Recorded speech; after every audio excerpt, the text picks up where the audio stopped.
Whoa. Hi, audience. Thank you for audiencing us. So what we're going to do now, I'm Bartleby Willard, and I am the author of Superhero Novella. And we've recently done an edit, a revision of Superhero Novella, which we're going to be releasing here in late November of 2020. And I want to read to you from it, but when I open it, it doesn't quite do what I'm telling it to do. Here it is. So here we go. Begins like this. Novella Part 1, Introducing the Players. First section is called Hey. Hey, I'm going to tell you a fun superhero story. She is beautiful in her spandex uniform that creaks and groans under the weight of overflowing, almost but not quite superabundant, curves. The cold Pacific sparkles calmly back and forth beneath a northern sun early in May. She's underneath, in the secret undersea fortress, in chains anchored to the seafloor. But her high-tech jailers misunderstand themselves. They're not what's imprisoning her. What's holding her there in a clammy, silty visioned stupor is that she can't find the direction of her partner. She reaches out for him with a wide, conically expanding, infinitely bright soul light. She feels out for him in all possible directions, but she does not find him. You don't understand. They're two lovebirds. Disconnected from one another, their thoughts muddle and exhaust themselves, never forming a whole. I guess it's romantic, but it is also causing a lot of trouble right now. How easy it would be for her to disappear from these drab gray confines. How effortlessly she passed through 20 feet of steel and 1,000 feet of high pressure, pitch black, near freezing waters. But she's a sad old character, befuddled in her slippers and dementia, unable to shape the jumbles of vague notions and sharp longings into coherent thoughts like healthy people do.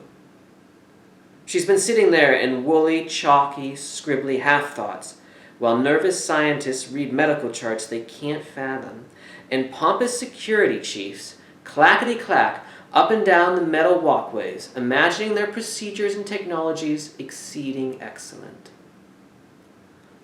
Then one day she gets a sliver of him, so faint that the first thought she has is pillbug, roly-poly, armored ball beetle, little silver bug, tank, what? But then, recognition like electricity zaps all through her and she's awake again. She opens her eyes. Her captors don't notice. She looks around her small square cell and feels the cold steel links in concrete floor. She's very beautiful. They're both like that. Eternally youthful, trim, athletic. So that's the beginning of it, and then I'll just skip around for a while. I mean, you have to do some reading for yourself. I can't read you everything, but I'm just going to skip around a little bit, and then I'll just read some other section. I don't want to give away too much, but boy, there's a lot of words. One right after the other. That's how you got to do it. If you're writing a book, you got to just one word right after the other. It seems daunting, but that's what it takes. I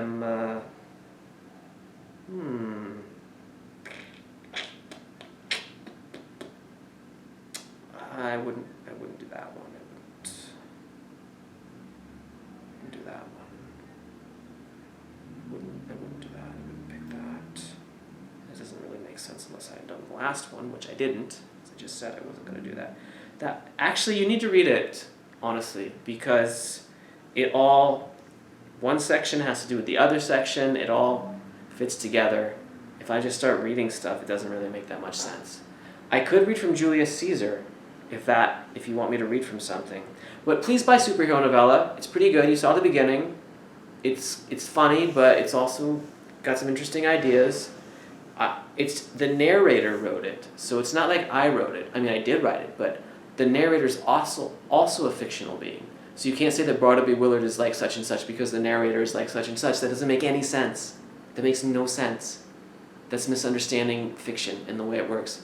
The narrator is a fictional character. He's a certain way. I don't know. It's not my fault. Anyway, you can read it if you want. I think you should. But it's not right out yet. I mean, it is, but we're putting out a new version. I told you about that. So you want to hear from Julius Caesar? I'm happy to read it, now that you're here. So, let's see. Julius Caesar, it takes place in Rome in October of 45 BC. So that's a while back. Jesus hadn't even been born by 45 years. That's how that works. Okay. This is Act 1, Scene 1. And there's these two guys who are going to enter, Flavius and Morellus, and some commoners. They don't really need names. Flavius and Morellus are like detractors of Caesar, I would say. So here comes Flavius. Hence, home, you idle creatures, get you home. Is this a holiday? What, know you not? Being mechanical, you ought not walk upon a laboring day without the sign of your profession. Speak, what trade art thou? The carpenter says, why, sir, a carpenter. That's all the carpenter's got. That's the end of the carpenter. Do you want me to do it again? Because that's his last line. Let's do it one more time. Why, sir, a carpenter. That's all he's got. There's not that much you can do with that. Morellus says, where is thy leather apron and thy rule? What dost thou with thy best apparel on? You, sir, what trade are you? Oh, so first, I'm going to be chastising the carpenter, right? So I'm going to be like, where is thy leather apron and thy rule? What dost thou with thy best apparel on? And then I turn to this guy and say, you, sir, what trade are you?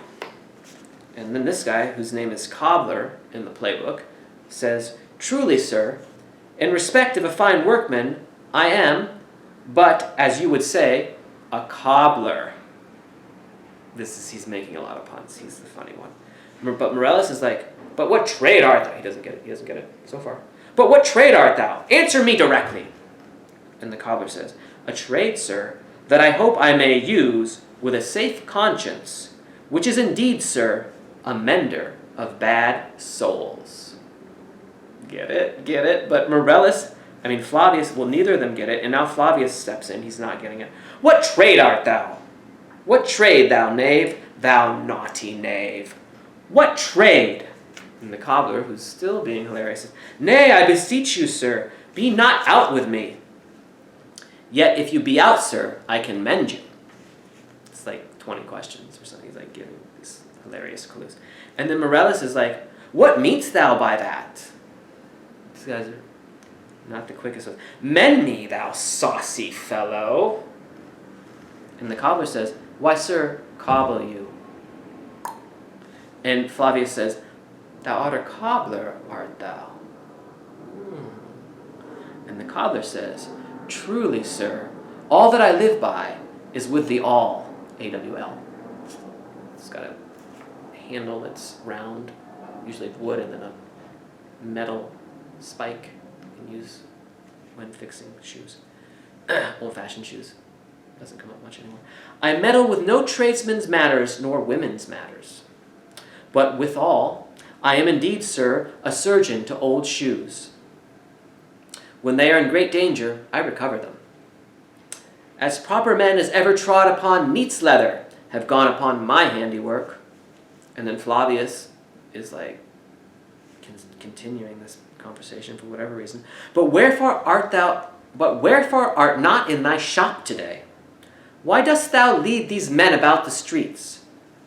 The cobbler says, truly, sir, to wear out their shoes, to get myself into more work. But indeed, sir, we make holiday to see Caesar and to rejoice in his triumph. And Morellus says, wherefore rejoice? What conquest brings he home? What tributaries follow him to Rome? That is to say, like, did he not massacre a bunch of our enemies and steal all their money and bring it to us? He didn't do it this time. So, like, why are you happy? That's what he's saying. And he goes on. To grace in captive bonds his chariot, and he didn't bring us any slaves. To grace in captive bonds his chariot wheels? You blocks, you stones, you worse than senseless things. Oh, you hard hearts, you cruel men of Rome. Knew you not Pompey? Many a time and oft have you climbed up to the walls and battlements, to towers and windows, yea, to chimney tops, yea, even to chimney tops, so high. Your infants in your arms, and there have sat the livelong day, with patient expectation, to see great Pompey pass the streets of Rome. And when you saw his chariots but appear, have you not made an universal shout? That Tiber trembled underneath her banks to hear the replication of your sounds, made in her concave shores. And do you now put on your best attire? And do you now cull out a holiday? And do you now strew flowers in his way that comes in triumph over Pompey's blood? Be gone. Run to your houses, fall upon your knees, pray to the gods to intermit the plague that needs must light on this ingratitude. So that's the beginning of Julius Caesar, also a good book, probably better than the one we wrote, but that doesn't mean the one we wrote's not worth buying, because it's pretty good, and it's got a lot of different words, and they fit together to make a whole that's coherent and readable and meaningful, and there's some funny parts, and there's some interesting ideas. And, I mean, maybe the narrator's a little tattered, maybe he's a little torn, maybe he doesn't quite get it, but he's a fictional person too, and you gotta try and love him, you know. That's your duty as a readership. Of course, I guess you don't have to buy it, but we encourage you to buy it.